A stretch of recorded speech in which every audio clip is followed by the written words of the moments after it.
अक्टूबर का महीना शुरू हो गया है, लगभग 8 दिन निकल चुके हैं और इस बीच में बारिश और सितंबर अक्टूबर के बीच में मैंने बहुत सारे काम किए हैं, बहुत सारे प्लांट रिपोर्ट किए हैं, पिंचिंग प्रूनिंग की है और साथ में ही कटिंग से जो लगाई थी वो सारी अपडेट आपके साथ शेयर कर रही हूँ कि किस तरह से जो है मेरे प्लांट ग्रो कर रहे हैं या ग्रो नहीं कर रहे हैं। जो प्लांट मैंने रिपोर्ट किए थे, जो ख़राब हो गए थे, उनको ठीक किया था, क्या वो ठीक हुए कि नहीं, सारी चीज़ें शेयर कर रही हूँ। तो देखिए ज़रा, ये गुलाब का प्लांट है जो बंदर पूरा ख़राब करके चले गए थे। वापस से मैंने इस प्लांट की अच्छे खासी देखभाल की थी, मैंने इसकी वीडियो भी अपलोड की थी और आप देख सकते हैं लगभग 4-5 दिन में ही ये प्लांट वापस से ग्रो करने लग गया है। मतलब जो आगे आने वाला टाइम है उसमें प्लांट, जो गुलाब के प्लांट होते हैं वो बहुत अच्छी फ्लावरिंग करते हैं। और जो हिबिस्कस प्लांट की हमने कटिंग लगाई थी, तो ये देखिए हिबिस्कस में मैंने कुछ टुकड़े करके एलोवेरा के डाले हैं, यहाँ पर गुलाब की कटिंग लगी हुई है। तो ये कटिंग ख़राब ना हो जाए, इसके लिए एक बेहतर ऑप्शन यही होता है कि आप जो है आपके ऑर्गेनिक फंजीसाइड बोल सकते हैं और ये रूटिन हार्मोन्स भी है और ये बहुत अच्छे प्लांट इससे डेवलप भी होते हैं। तो इस तरह से आप जो ऑर्गेनिक चीज़ें हैं उनका इस्तेमाल कर सकते हैं। चींटियाँ वगैरह भी बहुत आती है इस टाइम पर, तो उनसे भी आप अपने प्लांट को बचा सकते हैं। यहाँ पर ये आप देख रहे हैं ये मिर्च का प्लांट था, तो इस पर मरोड़िया रोग लग गया था, पत्तियाँ सारी मुड़ गई थी क्योंकि काले कीड़े पत्तियों के पीछे हो जाते हैं, हमें पता ही नहीं चलता। तो मैंने सारी कट कर दी थी, आप उसकी हेल्थ देख सकते हैं। कुछ प्लांट अपने आप से रेडी हो रहे हैं, जैसे कि बीज पकते हैं तो मैं वैसे ही प्लांटर में डाल देती हूँ, तो ये बीज अपने आप से ग्रो हो रहे हैं। ये देखिए दोस्तों, ये प्लांट मैंने बिल्कुल भी ग्रो नहीं किए हैं। जो बीज गिर जाते हैं, खिर जाते हैं, तो वो अपने आप से इस तरह से ग्रो हो जाते हैं। बहुत सारे ऐसे प्लांट होते हैं जो बहुत ही हार्डी होते हैं और बीज से बड़ी आसानी से ग्रो हो जाते हैं। उसमें आप ये प्लांट देख सकते हैं, कोस्कोम बहुत ही अच्छा प्लांट होता है। साथ में दोस्तों विंटर की तैयारी भी हमें करते रहना चाहिए। तो अगर आपने कटिंग नहीं लगाई है गेंदा की, तो आप हर तरह के गेंदा की कटिंग अभी लगा सकते हैं। बीज से भी ग्रो कर सकते हैं और कटिंग से भी ग्रो कर सकते हैं।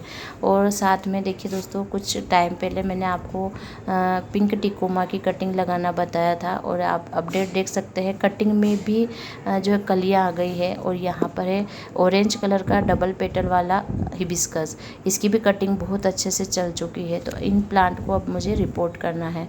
आप देख सकते हैं कितने अच्छे से कटिंग ग्रो हो गई है, हेल्दी है, अच्छी भरपूर धूप में मैंने रखा हुआ है। तो ऐसा नहीं है कि आपने कटिंग लगाकर छाँव में जाकर इसी जगह अंधेरे में रख दिया तो वो प्लांट वहीं पर गल के ख़त्म हो जाएगा। कटिंग्स वगैरह जो अगर आपके पास अभी गमले अवेलेबल नहीं हैं तो इस तरह से पॉलीथीन में ही लगा दीजिए। गुलदावरी में क्या होता है कि मिलीबग का अटैक सबसे ज़्यादा होता है। मिलीबग कहाँ से आती है? चींटियों से आती है। तो मैंने चींटियों के लिए इंतज़ाम कर दिया है। सूखे हुए जो हमारे नीचों मतलब रस निकाल लेते हैं, उसके बाद जो नींबू होते हैं तो मैंने इस तरह से प्लांट में डाल दिए हैं जिससे कि चींटियाँ नहीं आएगी। और गेंदा के प्लांट और न जाने अनगिनत प्लांट मेरे यहाँ पर अपने आप से ग्रो हो रहे हैं। विनका की जो मैंने प्रूनिंग की थी वो भी आप देख सकते हैं। और यहाँ पर देखिए कितने सैकड़ों प्लांट अपने आप से ग्रो हो गए हैं।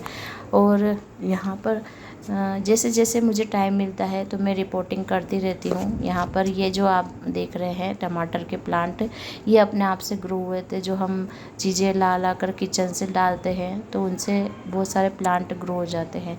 एक चीज़ और दिखाती हूँ आपको, ये देखिए एक ही प्लांट से 2 कलर के फूल निकल रहे हैं जीनिया से। और ये विनका में भी हुआ है और हिबिस्कस में भी हुआ है मेरे साथ, और आज जीनिया में आप देख रहे हैं। तो मैंने विनका में भी कई बार बताया है कि विनका के माने वाइट प्लांट, वाइट कलर के फूल खिले थे, कभी कभी उसमें दूसरे कलर के पीच कलर के खिल जाते हैं। और ये है गंधराज। अब देखिए दोस्तों, पौधे जो है विंटर में बहुत ज़्यादा होते हैं। इतने सारे प्लांटर हम खरीद नहीं पाते हैं। तो जो बड़े बड़े पॉलीथीन होते हैं लगभग 1 kg 2 kg, उनमें आप गुलदावरी बहुत आसानी से लगा सकते हैं, बहुत अच्छे से चल जाती है। और ये डेंथस है कि स्वीट अलाइजा में मेरा कन्फ्यूजन होता है इन दोनों में। तो ये आपको पता हो तो आप बता सकते हैं कि ये काई के प्लांट है, लेकिन फ्लावरिंग हो रही है। तो विंटर के प्लांट किस तरह से रिपोर्ट करते हैं वो मुझे याद है, तो मैंने उसी तरह से रिपोर्ट कर दिया है। कुछ जीनिया भी है जो अलग कलर के निकल कर आ रहे हैं, जैसे वाइट कलर है, येलो कलर है, जो मैंने ग्रो नहीं किए थे। यहाँ पर देख रहे हैं धतूरा, और ये भी प्लांट अपने आप से ग्रो हुए हैं। मैं मंदिर से लेकर आई थी धतूरा एक बार, तो वो सूख चुका था और बीज इधर उधर गिर गए थे। अब यहाँ पर आप देखेंगे ये प्लांट ख़राब हो गया था पूरा, जो है सूखने लग गया था, लेगी लेगी सा हो गया था। कभी कभी ऐसा हो जाता है मिट्टी जम जाती है और वाटरिंग हो जाती है, तो उससे पत्तियाँ पीली होने लग जाती है। तो उसके बाद कुछ काम मैंने किए थे इस एक जोड़ा में और इसमें, तो ये दोनों ठीक से चलने लग गए हैं। यहाँ पर देखिए दोस्तों, ये प्लांट इतने ज़्यादा ग्रो हो गए हैं। और सौंफ का भी अभी सीज़न है, तो आप सौंफ के बीज भी ग्रो कर सकते हैं। कम से कम इतनी सौंफ तो घर पे हो ही जाएगी कि हमारे काम में ले सकें। और ये वही अलमंडा का प्लांट है जिसको मैंने आपको रिपोर्ट करना बताया था। रूट बॉन्डिंग हो गई थी, कभी कभी प्लांट इसकी वजह से ख़राब भी हो जाते हैं। तो जब भी आपको ऐसा लगे तो प्लांट की रिपोर्टिंग आपको कर लेना चाहिए। इसमें मिट्टी भी बहुत कम थी, तो मैंने मिट्टी भी डाल दी है। अब इसके बाद चलिए, ये देखिए ये हिबिस्कस है। इसको मिलीबग पूरा घेर लिया था मिलीबग ने, तो मैं ठीक नहीं कर पा रही थी क्योंकि हम डेली स्प्रे नहीं कर पाते हैं। तो मैंने क्या किया, पूरा प्रून कर दिया था, पूरा कट कर दिया था, और उसके बाद नतीजा आपके सामने है। तो दोस्तों कभी कभी ऐसा हो जाता है कि हम किसी प्लांट पर ध्यान नहीं दे पाते हैं और वो पूरा ख़राब होने लग जाता है। तो आपको कभी कोई रास्ता नहीं दिखे तो इस तरह से प्रून कर दीजिए।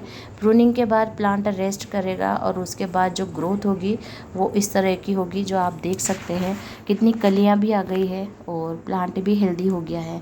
क्योंकि रोग को ख़त्म करना बहुत ज़रूरी होता है।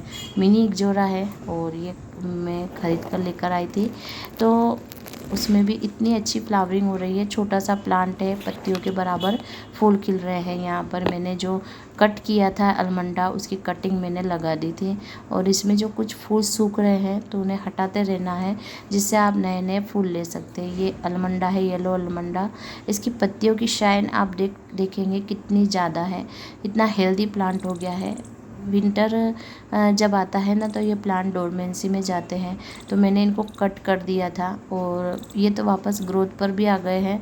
और मुझे लगता है कि अभी दिसंबर तक इनमें फ्लावरिंग भी होती रहेगी। यह स्थल कमल एक बड़ा पौधा होता है, पेड़ होता है, जो ज़मीन पर बहुत अच्छी फ्लावरिंग करता है, लेकिन गमलों में भी कम फ्लावरिंग नहीं होती है। आप गमलों में भी लगाइए इस तरह के प्लांट और फिर फ्लावरिंग देखिए। यहाँ पर देखिए मधुमालती में क्या है कि अगर आप एक दिन भी पानी नहीं देंगे तो मुरझा जाती है, लेकिन अच्छा खासा चल रहा है। कटिंग से मैंने लगाए थे। यहाँ पर है देखिए दोस्तों कनेर के प्लांट में भी बीज बहुत ज़्यादा बनते हैं। और उसके साथ ये देखिए मुर्गा कलगी प्लांट इसको बोलते हैं। बहुत अच्छा प्लांट होता है ये, और इतने ज़्यादा हेवी फ्लावरिंग होती है और फ्लावर लंबे टाइम तक खिले हुए रहते हैं। ये प्लांट मुझे अभी रिपोर्ट करना है वापस से। इसमें भी रूट बॉन्डिंग हो गई है, मतलब बहुत ज़्यादा जड़ें फैल गई है। ये डबल पेटल का हिबिस्कस है और इसमें मेरे बहुत ज़्यादा हेवी फ्लावरिंग होती है। यहाँ पर आप देख रहे हैं ये एक और वैरायटी, और अलग अलग वैरायटी के अपने आप से फूल खिल रहे हैं। मंदिर में ये फूल चढ़े हुए थे, मैं वहाँ से लेकर आई थी, और ये हिबिस्कस भी मैंने कटिंग से लगाया था। लगभग मेरे पास खरीदे हुए प्लांट बहुत कम है, और आपने पूरा गार्डन जो अभी मैं पूरा अपडेट तो नहीं दिखा पाई हूँ, लेकिन जितना भी दिखाया है आपके सामने है। ये प्लांट मैंने रिपोर्ट करना, कटिंग लगाना सभी बताया था। तो कैसा रहा मेरा गार्डन का टूर बताइए।